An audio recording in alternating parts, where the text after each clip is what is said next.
Cherrone Moore was arraigned today in court, and these are his charges.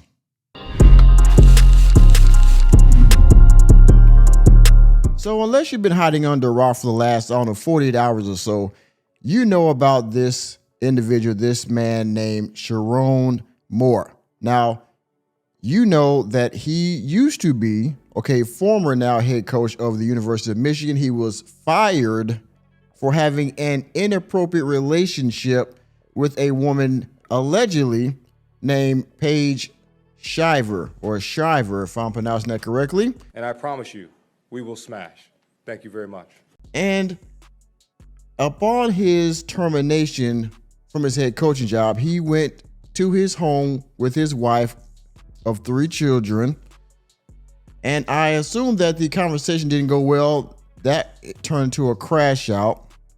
And then he left there, went to the other woman's house, this alleged woman named Paige, and crashed out over there. He was threatening to delete himself and her and other things like that. I want to thank the Lord. I want to thank Coach Harbaugh.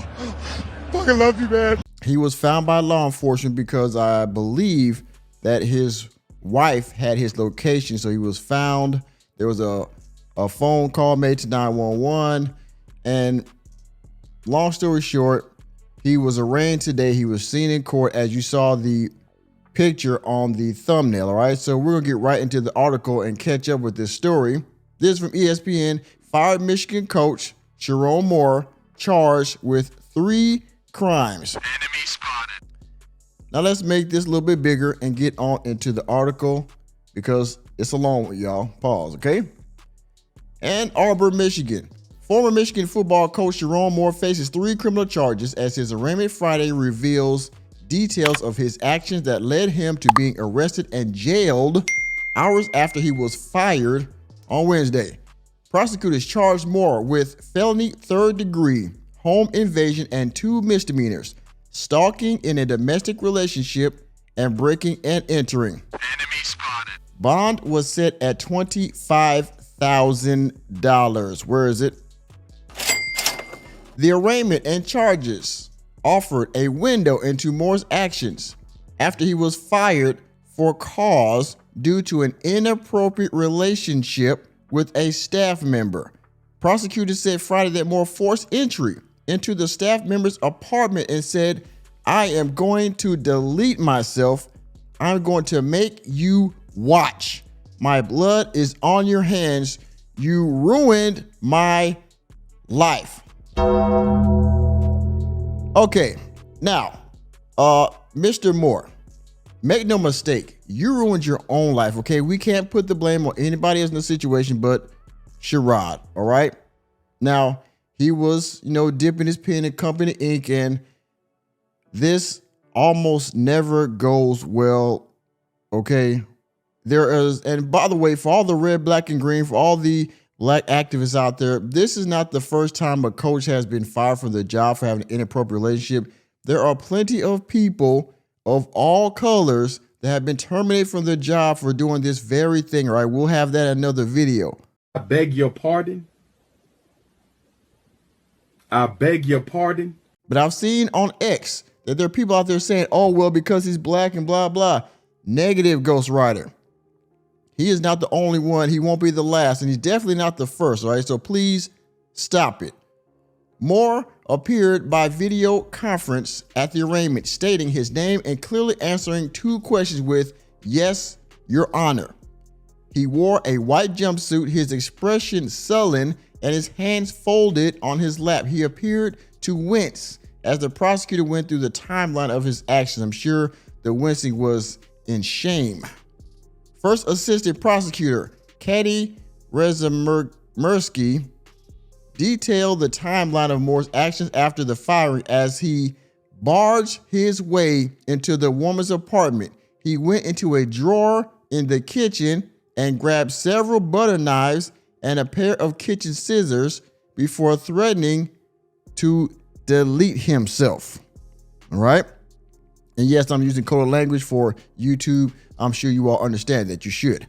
The prosecutor also detailed that Moore had an intimate relationship with the woman he worked with for a number of years before she ended the relationship Monday. Okay. All right. The split prompted a flurry of calls and texts from Moore that the woman did not return. Moore is married to another woman and they have 3 children. So, if this is correct, she ended the relationship, okay? And let's be clear, fellas, and I've experienced it too before, all right? So I know how this happens, all right? The woman's only going to be the side for so long. Eventually, she's going to want to be the main woman in your life. And when she realizes that's not going to happen, she's going to end the relationship. And she might even blame you for wasting her time and things like that. You guys have seen this in your life plenty of times. You either experienced it or you witnessed it, you saw on TV or something. It happens that way in real life, all right? She ended the relationship. I don't know why, but she did. And his response was to emotionally flood her with responses, texts, and calls, which I'm sure made her afraid. And because of that, she might have actually herself went to the administration of the school and let them know what was going on that prompted his termination. Let's continue to read. Moore's actions in the wake of his former lover breaking up with him led her to go to the officials at Michigan and detail their relationship. Enemy spotted. Here we go. She blew it up. Excuse my language, YouTube. She went to the school. All he had to do was just shut up, let it ride, and he did not. So basically, this crash out actually started Monday before he even got fired. Oh my goodness gracious. Okay, let's read some more. Good night. The woman's admission and supporting evidence led to the school quickly dismiss Moore for cause, saying he violated both his contract and university policy. Michigan will not have to pay Moore nearly $12.3 million. Millions. Remaining on his deal because he was fired for cause. The woman called the police after Moore barged into her apartment. Resmerksky called Moore's behavior a series of very, very threatening and intimidating and terrifying statements and behaviors. Some of the conditions that are part of Moore's $25,000 bond include GPS tether monitoring, no contact with the woman, and orders not to go to the woman's residence. There is a probable cause conference set for January 22nd. Moore's defense attorney, Joe Simon, declined to say whether Moore would stay upon release. He also wouldn't comment on Moore's state of mind or mental health.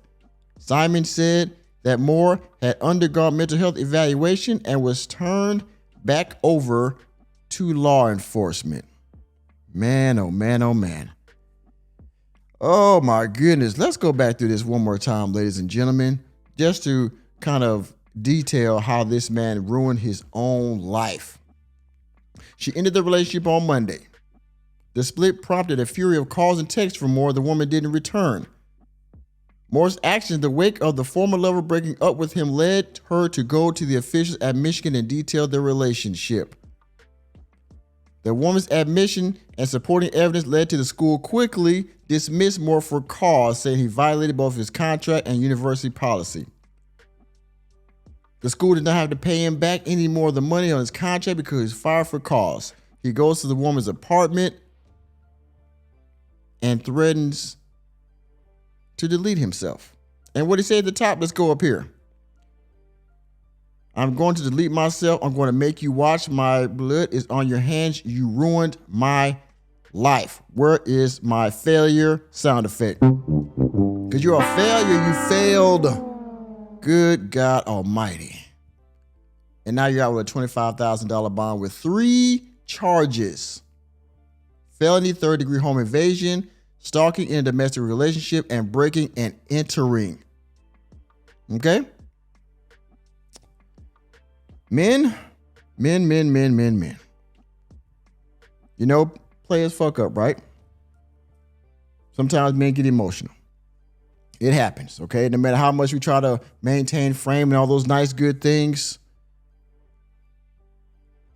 what this man has done is ruin his life, the life of his family and 3 children, okay? Now, this woman that he, had this inappropriate relationship, she's probably getting calls and she's probably getting called names and all those other kind of things by her peers and, friends and family because she was messing with a married guy, and I'm sure she knew it. Man, oh my goodness. I mean, good night. Everybody involved here is in trouble. Not to mention the transfer portal for Michigan, the staff of the University of Michigan now got a black eye. Now people, some of these players are going to be going to the transfer portal because their coach is gone. And if they don't get a coach that they want, the kids are still going to go to the transfer portal and leave. So everybody's losing here, including the school. By the way, they're in a bowl game coming up this at the end of the month, right? And so now they got to pick another coach going into the next season. Woo, boy. I mean, luckily they got money left because they can't know how to pay him, but still. Now they got to pick another. Now they got to go through pick another coach, just like they did 2 years ago when Harbaugh left, when Jim left. It's just messed up all around, y'all. We're gonna keep up with this story, and I'm gonna come back with some other rumors here very soon because there's all kind of rumors flying on X and other platforms. We're gonna get to all that stuff too. But y'all see what's going on here, right? Cherrone Moore has thrown his life away because of an inappropriate relationship and being heavily emotional on the back end. That's what really got him. The fire was one thing, he would have came back from that, but then he crashed out on the back end. That's what really got him. So there's that. And with that being said, thank you for attending another episode of the Working Man Podcast. I am your host, Nicholas J. Fury. Let me know what you think about this epic crash out from Cherrone Moore down in the comment section. Please hit the like button, hit the subscribe button, and the notification bell out of the door. And Cherrone Moore, if you see this video, brother, reality checks are free. See you next time.